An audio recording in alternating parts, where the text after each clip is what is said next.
सुखी घर कैसे बनता है? दुनियावी साजो सामान से, आसाइशों से, या मियां बीवी के आपस के ताल्लुकात और रिश्तों से?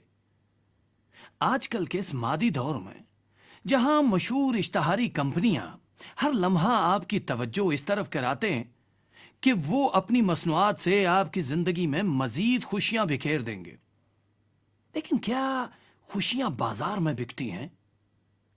फिदा ने भी शायद यही सोचा है कि बहुत ज्यादा पैसा कमाने से उसकी घरेलू जिंदगी हमेशा शादमान रहेगी। लेकिन जरा देखें ये क्या हो रहा है।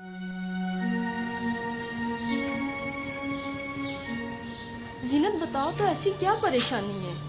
शबाना, अब तो मैं बिल्कुल मायूस हो गई हूँ। कुछ पता तो चले।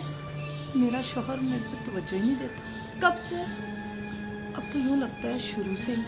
लेकिन पहले तो तुमने। महसूस तो हमेशा से कर रही थी, लेकिन ख्याल था वक्त के साथ साथ बदल जाएंगे। अब तो बेटी भी 3 साल की हो गई है, लेकिन वो क्या भाई ने कुछ कहा है? कहना क्या है, ना ही कभी मुझे बाहर लेके जाते हैं और ना ही किसी बात में मुझे एतमाद में लेते हैं। रुपये पैसे की तो तुम्हें कमी नहीं। यूँ तो साल भर से मसरूफियत का बहाना चल रहा है। 3 महीने से रात देर से आती है, सुबह जल्दी चले जाती है। फल सब्जी पैसे हर चीज़ आती है, लेकिन मेरी ज़रूरत ये सब चीज़ें नहीं। शोहर के साथ वक्त गुजारना भी। तो उनसे पूछ लो। मैं डरती हूँ शायद उन्हें ये बात अच्छी ना लगे। कोई वजह तो होगी। शायद मैं उन्हें पसंद नहीं हूँ। मेरी अम्मी बचपन ही से कहती रही हैं कि मैं अपनी बहनों के मुकाबले में आम शक्ल और सूरत की लड़की हूँ। शायद वो भी ये सोचते हैं। मायूस होने की जरूरत नहीं है। बस शबाना, मैं अम्मी की तरफ जा रही हूँ और अब बस वहीं रहूँगी। अरे क्यों? पता शबाना, 1 हफ्ते से रोज़ाना खाना खा के आते हैं और सुबह नाश्ता किए बगैर ही चले जाते हैं। तुम उनसे बात करो। नहीं शबाना, बस अब नहीं।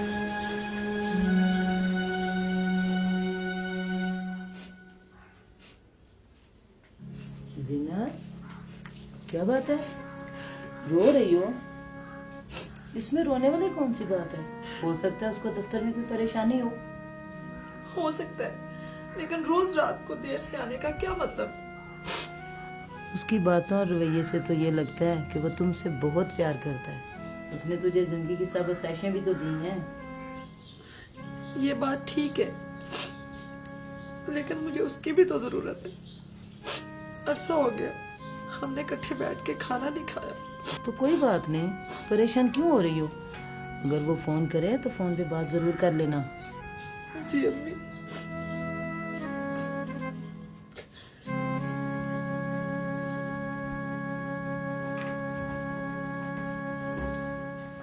अस्सलाम वालेकुम। वालेकुम अस्सलाम। क्या बात है? खैरियत तो है ना? बेटा, तुम्हारी और जीनत की लड़ाई हुई है? नहीं तो। लेकिन बहू नाराज होके मैके क्यों चली गई? वो मुझे वाकई नहीं पता। फिर मेरी मुलाकात भी इन दिनों जीनत से बहुत कम हुई है, मसरूफियत की वजह से। साथ वाली शबाना बता रही थी आप लोग आपस में लड़ते हैं।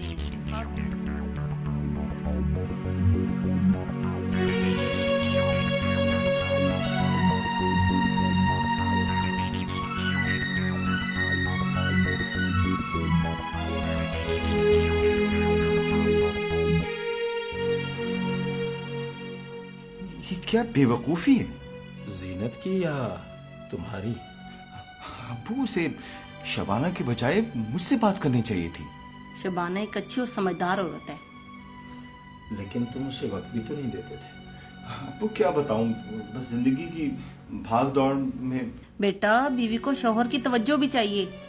मैं मानता हूँ माँ जी, मुझसे गलती हुई है, लेकिन जीनत को इस तरह।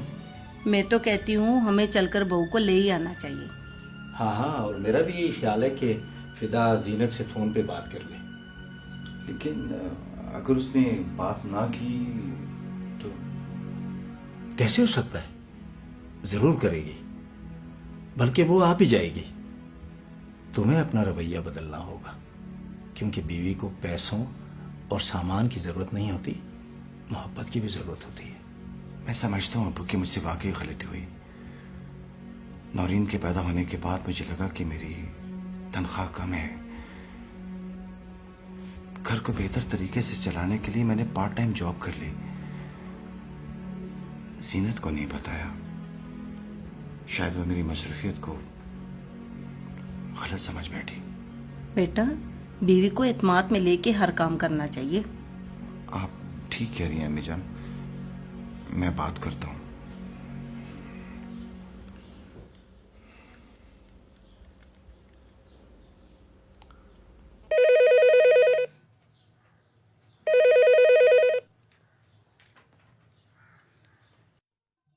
हेलो। जीनत, मुझे माफ कर दो प्लीज। मैंने तुम्हें बहुत दुख दिया है।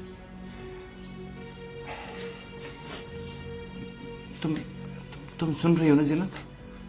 मैं तुम्हें और नौरीन को बहुत अच्छी जिंदगी देना चाहता हूँ, इसलिए तुम्हें बताए बगैर मैंने पार्ट टाइम जॉब कर ली। सॉरी। तुमने मुझे पहले क्यों नहीं बताया? जीनत, फोन बंद नहीं करना। देखो मैंने कहा ना, मुझे माफ कर दो। अच्छा तुम तैयार हो जाओ, मैं तुम्हें लेने, बल्कि हम सब तुम्हें लेने आ रहे हैं। Please Zeenat. ओके खुदा हाफिज। खुदा हाफिज।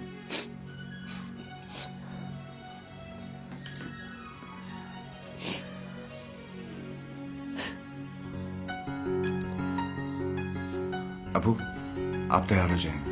मैंने जीनत से कहा है कि हम सब उसे लेने आ रहे हैं। हाँ हाँ, क्यों नहीं, हम सब चलेंगे।